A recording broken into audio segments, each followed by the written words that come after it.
Welcome to another episode of You Have to Meet My Friends. I started this episode and these shows because I wanted to call my friends randomly, and they don't know that they're going to be on the podcast, but they're about to be on. And it's because I talk to a lot of my friends and I'm like, hey, you want to be on the podcast? I'd love to have you on. You have a great message to share. And then they're like, oh, I can't schedule. What do I have to do? But I like to surprise them. So we're going to surprise my buddy. I just texted him actually and just said, hey, can I call you real quick? And he doesn't know that he's going to be on the podcast, but his name is Joshua Earp. This guy is one of the most well-connected guys in Hollywood, hanging out with, you name it, he's hanging out with them. So let's see if we can get Joshua Earp on the phone right now. Randomly call, and he has no idea. Here we go.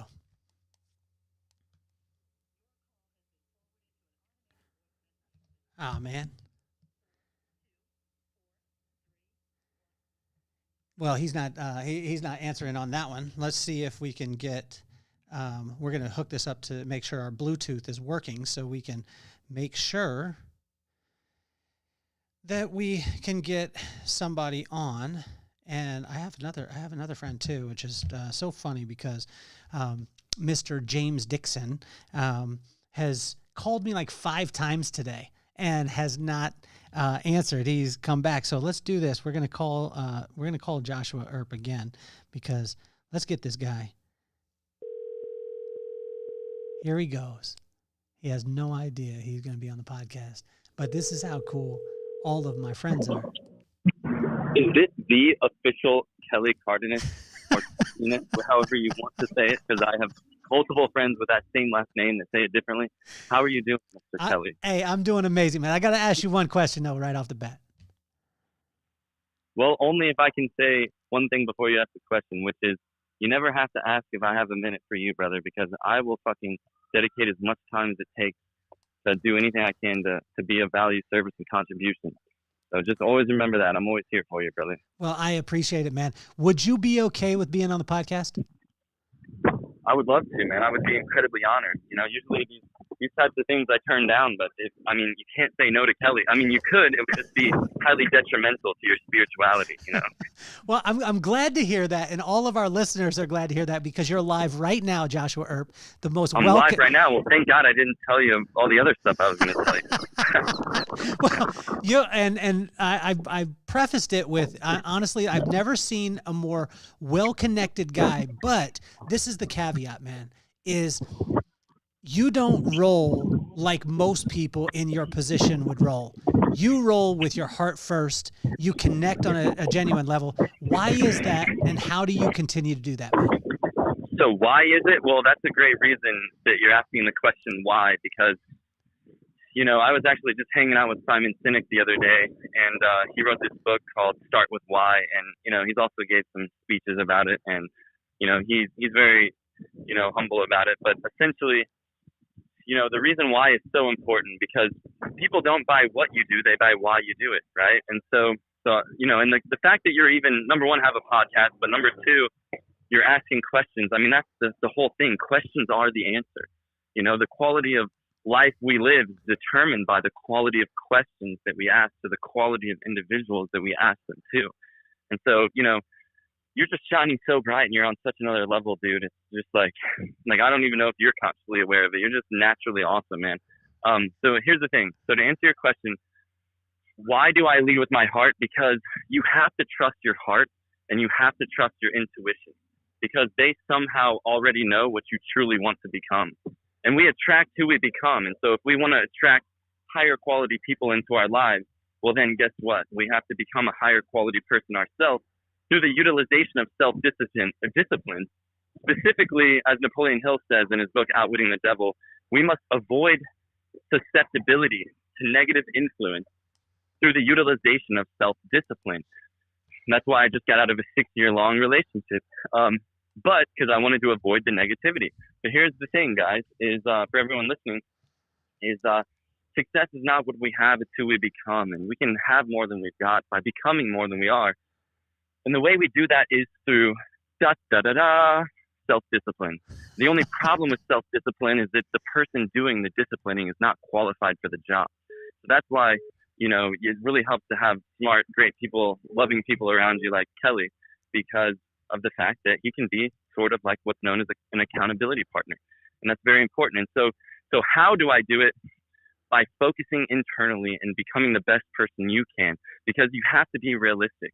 You're not going to be hanging out with billionaires, celebrities, royal families, and intellectual icons like Kelly and I, all the time, every day, if you don't focus on becoming someone worth value, right? So working harder on yourself, because if you work hard on your job, you'll make a living. But if you work harder on yourself, you'll make a fortune. Now, I don't mean self-sacrifice. A lot of people think they have to sacrifice their own happiness, sacrifice their own self for other people, and that is the wrong way to do it. Even sacrificing yourself for God, that is not what God, which by the way is the electromagnetic pulse behind all living beings, esoterically known as consciousness, esoterically known as light, esoterically known as information. But what I will say is self-sacrifice leads to resentment, but self-development, however, leads to respect. And so that's why we always need to understand that success, which is the progressive realization of a worthy idea or goal, does not far exceed what is known as personal development.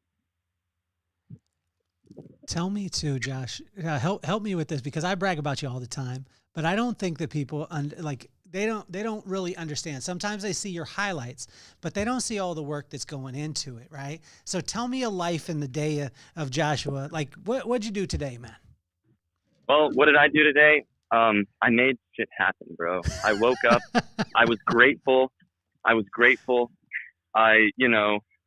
Every single, the deal of the century comes around every day over here, man. But the thing is, man, I'm really just focusing on helping other people. And whenever you legitimately really want to help and you lead with value without expectation in return, you'll be very surprised what happens. And, I'll tell you a little short story just while we're on the podcast, so that way your listeners can be more bored, and their eyes can gloss over. But I'll keep it short, don't worry. So I used to throw these extravagant, parties in the Hollywood Hills and everything else, and have all these crazy people and whatnot. And, I'll never forget it. Corey Feldman, his brother was a good friend of mine. He was like the #1 childhood actor in the world or whatever. He was famous before he ever even knew his own name. But that's what happens when your uncle's a big time Hollywood agent. But, and by the way, he's not a rags to riches story. He's a riches to rags story. It's a little bit different. But nonetheless, here's the thing. So I was throwing an event in the Hollywood Hills. I was working with Drake's manager at the time. I had all these crazy people there. I'm not going to drop names, but it was really crazy event, just because I invited some people from my network. And basically, it was like one of the biggest houses in Hollywood Hills. So this really short Jewish man comes up to me, and he says, he was introduced by Corey's brother. He said, Josh, you don't know who I am, but you saved my life. So I'm going to spend the rest of my life trying to help you. And he said, wait until you figure out who the fuck I am. He didn't say the word fuck, but I'm adding some accentuation. And by the way, I dropped out of high school, and I did take French, but I dropped out. Didn't go to college, but got asked to speak at Harvard. It's funny how that works. Schooling doesn't test intelligence, they test obedience. But anyway, so I said, okay, well, what are you talking about? You don't know me anything. I don't even know who you are. Like, what are you talking about? He said, Josh, this was right around that time that the synagogue got shot up here in LA, and a lot of people died, unfortunately. And he said, Josh, this Saturday at your event, I was supposed to be at that synagogue that got shot up. Wow. And he said, however, someone invited me to your party, and I decided to go to that instead. So it's because of you that I'm still alive right now, because all of my rabbis and all my friends are now dead. And then so first of all, I was completely like taken away. I was like, holy fuck, this is crazy. And sorry for saying the F-bomb so much, but okay. It is what it is. Yeah. I'm actually not sorry, to be honest with you. But anyway, so here's the thing. Because I'm unapologetically myself, and I expect every one of you guys listening to be as well. But here's the thing, though, Kelly. So he said, my friend is Larry Silverstein. He owns the World Trade Center. We call him Lucky Larry, which for several other reasons we'll get into. But he told me he's like doing a concert with Lady Gaga in outer space, and he's friends with Richard Branson, all this stuff. And so, one of the lessons he imparted on me, and then I'll turn it back over to you, is, he said, Josh, all I do in this world is I just give, and give, and give. And I just don't expect anything in return. And even if the person that I'm giving to does not return the favor, he told me that he said the universe always finds a way to reward me. So even if it doesn't come from the original source. And so that, my friend, is one hell of a story, I agree. But at the same time, there's a very valuable lesson that's contained within there, which is that giving is what starts the receiving process. And so if you want to be connected with more high-level people, you have to practice the art of giving. It's okay to act in your own self-interest. We're all humans. We all have self-interest. It's okay. Don't deny. Don't lie. That's the motto for today. Don't deny. Don't lie. We are all selfish to some certain extent, but it's okay to act in your own self-interest as long as you do what's called acting in your own intelligent self-interest, which means by giving first. Because that, my friend, is what starts the receiving process, which, by the way, is where you get the word Kabbalah. It's Hebrew for reception. Wow. So tell me about this, because how do you discern then? This has been a big word that's been around. How do you discern when to give, who to give to, and you know, where do you give to everybody? Give to everybody. Really? Even if there's a homeless guy on the side of the road and, you know, he can't do a damn thing for you, still give. Because I'm telling you right now, once again, it's the universal law of karma. You can't make this shit up. And sorry, maybe a little noisy. I'm passing the highway right now, but anyway, so the thing is, always give no matter what. Because I'll tell you what, Kelly, your character is defined by how you treat other people that cannot do a damn thing for you. Your character is not defined by how you treat people that can do a lot for you. It is defined by that of which individuals comprised of those in the category that cannot do anything at all for you. And that, my friend, is your true character. Wow. Man, you are absolutely phenomenal, man. I can't wait. I'm going to schedule the time to come up and spend some time because, we had talked about the podcast. We had talked about some things that you had some ideas with, which we'll be releasing later. But I gotta get up to that Joshua whiteboard because I cannot wait to spend some time with you, man. Well, your perception. Thank you for all the kind words. Not last thing, but just on that topic, I will say is that, you know, your perception of me is simply a reflection of you. Thank you. Because we are all the creative experience, or we are all the creative expression, rather, of the universe experiencing itself. We are all one. We are all part of the whole. Even though we are all individual parts, we are expressing ourselves as the whole. And so that's why with Dr. Wayne Dyer, he said that when you harm one individual, you're not just harming one individual.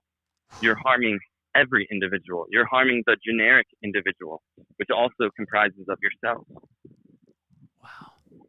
Dude, you have been such a blessing in my life, man. And our conversation the other day, taking the time and spending a little bit of time, you have no idea how much life you breathed into me. And I want to thank you so much. I want to thank you for answering and for being on the podcast, man. I started the episodes like, you got to meet my friends. And so, calling people randomly and you answered and you delivered on the highest level, man. I appreciate you. Well, me being one of the lower people in your network, because you are Kelly, for crying out loud, I really do appreciate the opportunity. Thank you for messing with the small guys like me, and it really shows your character because, you're just an amazing person, brother. You really are. You're a breath of fresh air in a world full of pollution. I've known you for several years now to be able to make a discerned judgment, and not judgment, but just a discerned, view of character. And I'll tell you what, man, you've always kept it A1 since day one, bro. I mean, I remember the first time I ever met you, I said, "So what do you do?" He said, "Well, I like to read. I like to write." Just kept it super, super humble, super, super cool. Like, I do the same thing, even though I'm involved in television and movies, and I've got the craziest people around me and all this stuff on an everyday basis, man. It's just like I tell people the same thing. They say, "What do you do?" And I say, "Whatever it takes." That's what I do. Can you give them a taste? Because I don't like to lead with this stuff, but can you give them a taste of what it is, like the scope of some of the things that you're doing? I like to brag about it. It's not bragging, it's just facts, and I'll be happy to lay some factual statements down on the line so people can understand that this information is not coming from the random guy down the street. Even though I am still just a regular guy, we're all on the same level. We're on the human level. That's what matters. And so, yeah, I'm advising a project called Involio with Mark Randolph, who's the founder of Netflix. And we're partners also with Charles Schwab, not the company, the man himself. I'm an advisor to billionaires, celebrities, royal families, intellectual icons. I'm friends with Kelly. That's actually the first, accomplishment, honestly, because he's very selective. The other thing is, we won 23 Emmys for the show we did called The Bay, which if they look me up on IMDb, I did the marketing and publicity for that, and I'm about to help them executive produce that. And, I'm working with the top executives of MTV with casting and producing shows on television, and I've got, I've run a marketing SEO agency in Beverly Hills for over a decade, and, I work with the youngest self-made billionaires in the world, and there's just so many crazy things. But, like you said, it's to the point where it does feel like bragging, even though it's not. And so, that's why I just say, hey, my name's Joshua. It's nice to meet you.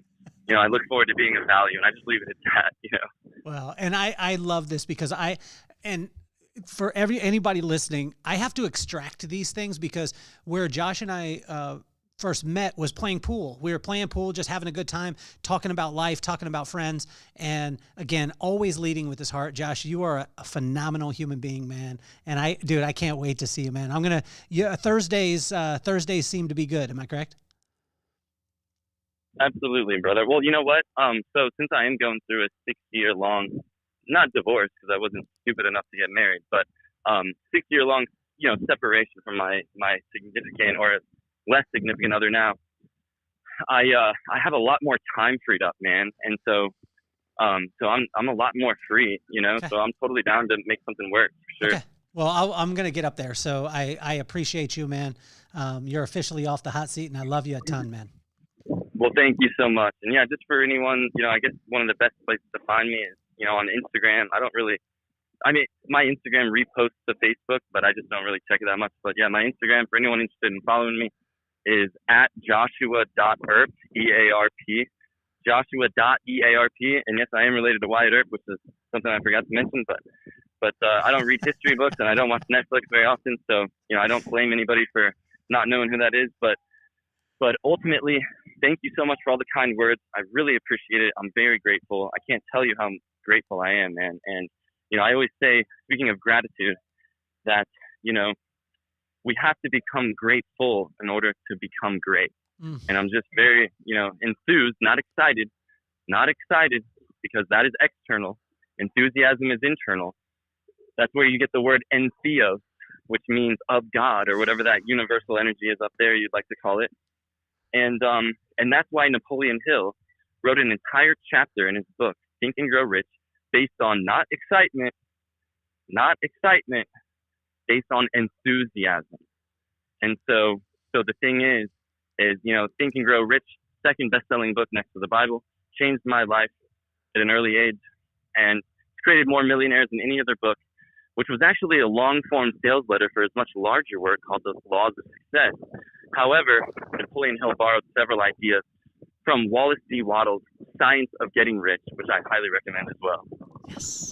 Well, I'm going to put links to all of them. I'm going to put links to your Instagram. I'm going to put links to the books in the bio, and so that way, it's unbelievable to follow your journey too, man. And I'm so grateful to be able to call you my friend and to be on this journey with you, man. Well, thank you. And I guess the feeling's more than mutual, man. More than mutual. And the thing is while we're on the topic of books, I guess another great thing to leave off on would be The Neuropsychology of Self-Discipline. This is a book which you can read it online, or you can listen to it on YouTube for free. It's like old school. It's like Maxwell Maltz psycho-cybernetic days type of vibe. Very, very old stuff. It's like a 4-hour-long thing.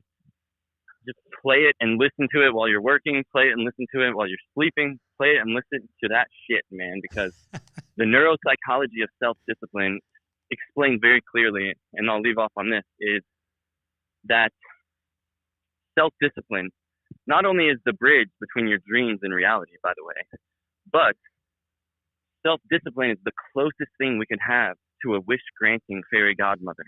It's almost like having a genie and a magic lamp.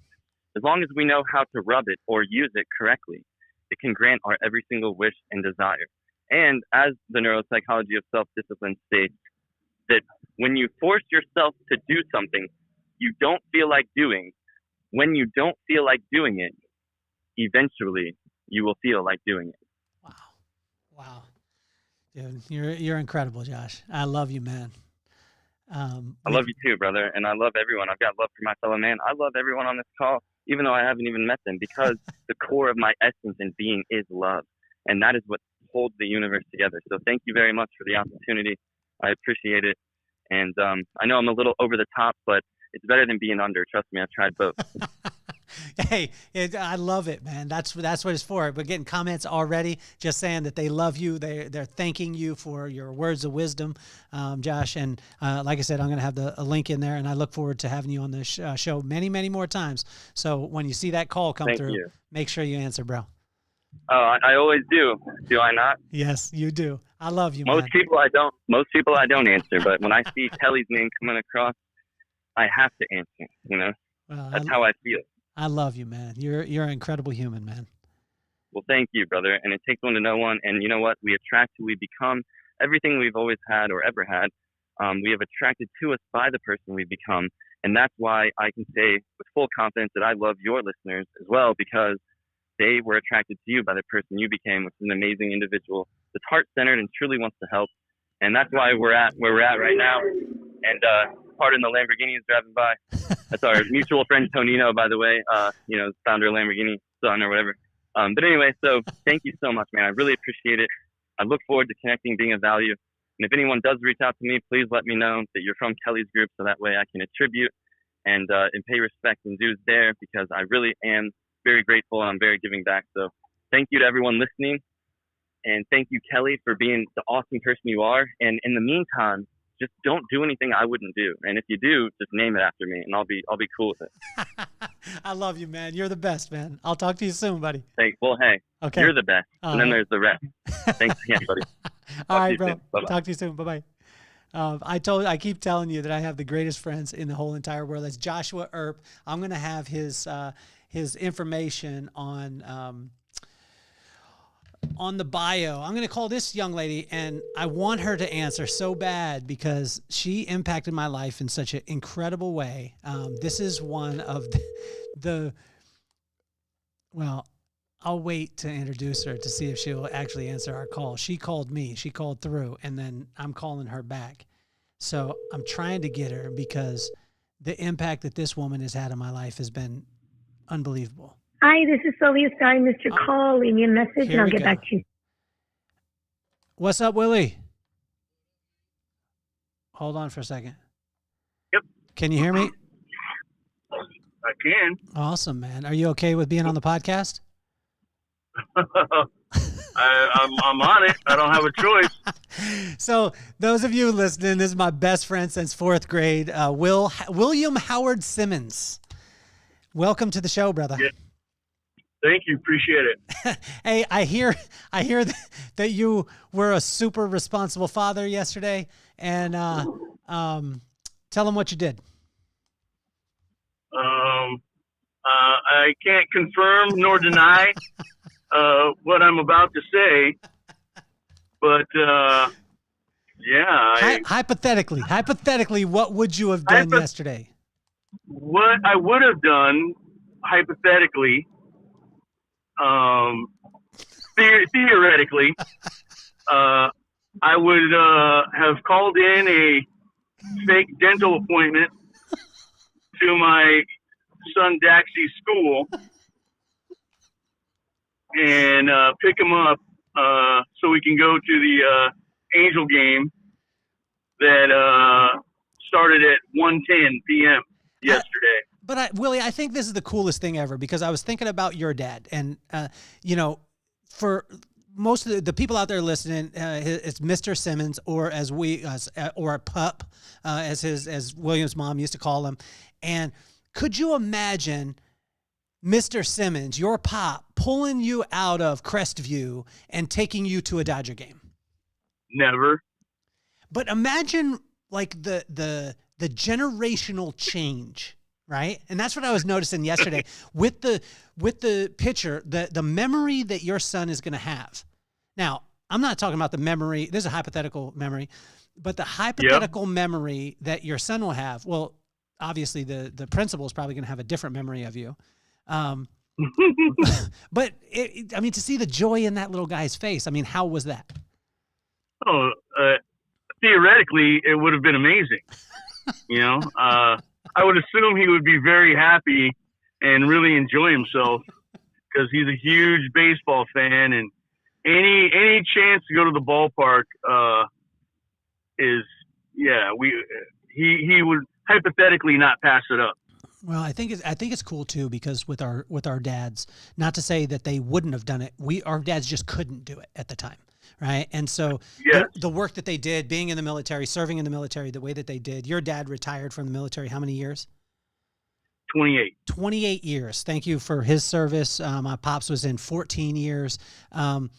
It was just a lifestyle that probably we wouldn't have been able to do those things. But now, seeing the next generation, that's what I was so proud of. I looked at it and I saw the video. You know, you faked him out, or hypothetically you faked him out, and then took him to the ball game. He's got a little what's this little stuffed animal thing that he's got? That's a rally monkey. That's a rally monkey. Okay. It's allegedly a rally monkey. Okay. Like if you went to the ball game during school, took him out of school, it would be a rally monkey. Hey, you know what's weird about this, Will? What's that? Okay, you took your son out of school. I took my daughter out of school today. You want to know why? Huh. There was an active shooter warning or scare at her school today. Oh, wow. Times we live in, my man. It's crazy. It's a nuts thing. I was saying, like, I wish they would find him. Yeah. Absolutely. And it's just unfortunate that, you know, part of, you know, what our kids learn in school is, you know, how to prepare for those kinds of, you know, unthinkable situations. And, you know, we never had to do that. I think that early on the base, I don't know if you remember this, but there would be the horns that would go off. Oh, yeah. And occasionally we'd have like some kind of drill where you'd have to get under the desk, but like it was, we were still in the Cold War. Yeah, you know, it was like duck and cover. Yeah, it was a different world. Do you know that they're telling kids now, like my daughter, when she went through it today, they tell the teachers and the kids to get a weapon. Do you know this? I didn't know this. They ask them to get a weapon, whether it be like some scissors or like the fire extinguisher, they hide and then they get a weapon. Like, this is true stuff. This just happened today. Yeah. It's crazy stuff, man. It is crazy. It's unfortunate, and I personally think that America has a unhealthy infatuation with firearms. Yeah. And I'm not a gun guy, never have been, but America loves some guns, man. It's wild. It's wild. It's like we you know, we elect people and they work hard to protect the rights of guns over the lives of children. And I think that is not only wrong, but morally reprehensible. It's disgusting. Yeah. It's wild to see it, because my daughter, I'm watching her. She actually, on the positive note, she's opening, Catch Me If You Can tonight. I'm actually I've got about 5-10 minutes, and then I got to go and take her to that. But so it's opening night. But the fact that she has to deal with something like that on opening night is silly. It's crazy to think, right? Yeah, absolutely. It's traumatic. Well, it's wild. So as you know, I'm the king of transitions. Speaking of shooting, let's talk about the NBA playoffs. How are you feeling on them right now? I've enjoyed watching them thus far. It's either a good game or a blowout, it seems thus far. But there have been some fun games. I've enjoyed it. Are you a good dad during the playoffs? Because I'm not. I'm not a good husband. I'm not a good friend. I'm not a good father. I literally, like, my kid, like, Maddox will ask me a question and I'll just be like, man, I can answer you in probably 4 or 5 hours because there's 3 or 4 games going. Yeah, it's, you gotta try to find that balance. But I'm pretty good at multitasking. Who do you take in the finals? Like, in the playoffs. It's tough for me because I'm a Warriors fan. I still believe that they should be in the playoffs. The play-in. I mean, it's one of those things. We shouldn't have got beat, but we got smoked by the Kings, and then the Kings got smoked by the Pelicans. But if you want me to get into NBA, should I hit him with some NBA math? Do it. Well, the Pelicans used to be the Hornets. The Hornets used to have Larry Johnson. Larry Johnson was from Las Vegas, and Las Vegas has been known for rigging games. So I believe that game that they played against the Kings was rigged. Wow, that's quite the theory. I'm fairly certain that you may be the only one that believes that. Are you sure? I believe there's a whole forum of people out there, man, that could back this. It's substantiated, theory, almost law. But who do you think that is going to get it in the playoffs? Well, my hope is that it's neither the Celtics or Lakers. Good. I would like to see the Knicks would be fun. Yes. The New York Knicks being relevant has been good for the league, and they have a really good team. They're fun to watch. I don't know if they can beat the Knicks and the Heat in the finals, or in the Eastern Conference Finals. I think is going to be good. Okay, here's a controversial thing that I've said in the past, but I'm going to say it. I'm going to lay it down so it's so it's recorded, or as Jacob and Jacoby would say, or as Jalen and Jacoby would say, on wax. KD, superstar or non-superstar? I think he's a superstar, but that's just based on his talent. But being a superstar doesn't mean that you bring the right mix to a team and put them on the path to a title. See? I don't think the Suns are built to win a championship. They're not. No, I don't believe so. Now, what do you think of the Clippers? Clippers looked good last night. Yeah. But I'm rooting for the Mavs, and I think Mavs Nuggets. Mavs Nuggets in the Western. In the Eastern, Knicks Heat. That's my prediction. That's strong, and the Heats have no Jimmy Butler. I know. Is he going to come back? I think so. I think he'll be back. But they looked strong last night. I mean, I don't think that the Celtics are real. Nope, they're a great regular season team. Mm-hmm. Also not built to win a championship. I love Jason Tatum, but that team is obviously missing some pieces. Yeah, I think so. When's the next baseball game you're going to? Saturday night. Yes. Who are they playing? They are playing the Minnesota Twins. Awesome. It's Mandalorian Rally Monkey night, and as a family of Star Wars fans, we have to be at the ballpark for Star Wars night. True or not true, you had almost every single Star Wars character known to man. True. That's how you were like, I was just about to say a reference, but you can't use that reference anymore. Because it used to be if you had all the stuff, you were like the P. Diddy of that thing. But now that reference probably wouldn't work. Yeah. Well please never refer to me as the P. Diddy of anything.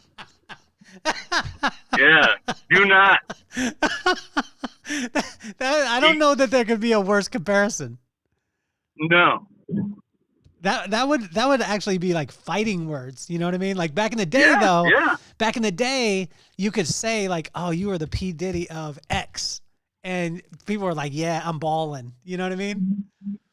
But yep, that has a whole other connotation these days.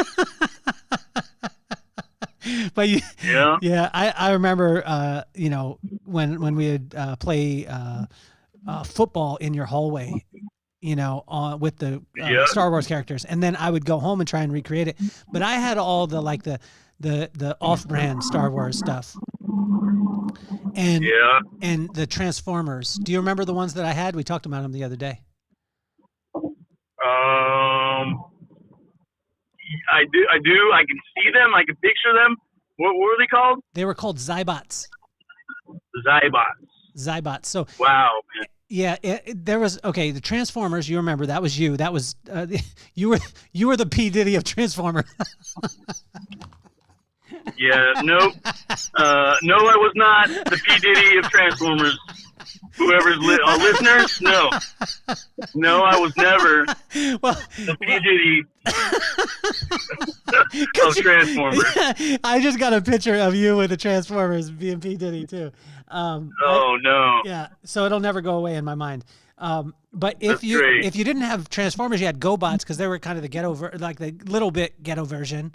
But then there was the worst version of Transformers, which is the Zybots, and they didn't even transform; they just flipped over. So it was like a boat, and then you flipped it over, and it was a car. Your Transformers, and there's like a smiley face on the bottom. It's supposed to be the robot face, like written in Sharpie marker. and you saw that I found them. I found them on eBay, and they're selling for a good. It's kind of like crypto. You know what I mean? I should have invested at the time. Yeah, I think everyone should invest in vintage Zybots. Yes, Zybots. I'm going to put a link in the bio for it. Willie, as I go, it's opening night for McKenna. Can you give her a little shout out? Shout out to McKenna. I believe that the appropriate phrase is to say break a leg, but that's so weird. Yeah, I don't know where. So don't break your leg. Just get out there and give your best performance you can, and enjoy it. Have fun.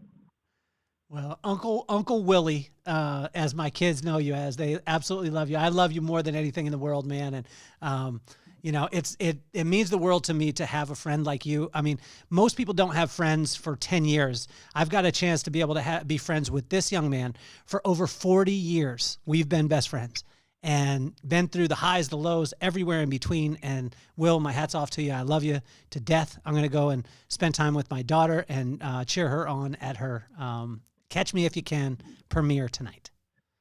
Yes, I do have one question. Yes. Before we go. How are you going to ask me if I want to be on the podcast when I'm already on the damn podcast? That reminds me of the time that Dale went in my kitchen. I heard him get a plate out. I heard him get a knife. I heard him cut a piece of cake. I heard him put the piece of cake on the plate. And then he comes out of the kitchen. Hey, man, can I have a piece of cake? I'm like, hey, MFer, you already cut it, and it's already on a piece of plate, so just go ahead and eat it. Well, it's the way I could get you, man, and I love it. And what we'll have to do, you're going to have to help me because some of our friends are hearing about this. You know, you have to meet my friends episodes where I call my friends randomly. So sometimes what we'll have to do is I'll have to call you, and then we'll three-way call them so they'll answer. Yeah. See, the word is out, man. Well, we want the word is out. We want the word to be out, but we want people to answer their phones too. Yes, indeed. So yeah, next time I see your number pop up, and it goes straight to voicemail, remember we had this conversation. Man, I love you, man. You're the greatest. Love man. you too, buddy. Okay, I'll see you soon. Hey, enjoy, man. See ya. All right, bye-bye. That was my best friend, Willie, Will, Uncle Willie as my kids call him, or Willie D as we call him. And my best friend since fourth grade, over 40 years of friendship. This has been another episode of You Have to Meet My Friends, where I randomly call my friends in my phone. They have no idea. And then I ask them if it's okay for them to be on the podcast. I had a great time. I hope you did too. My name is Kelly Cardenas. Keep laughing until I see you next time. And I love you a bunch. Thanks so much for the support, and make sure that you answer your phone. Peace, love, and soul.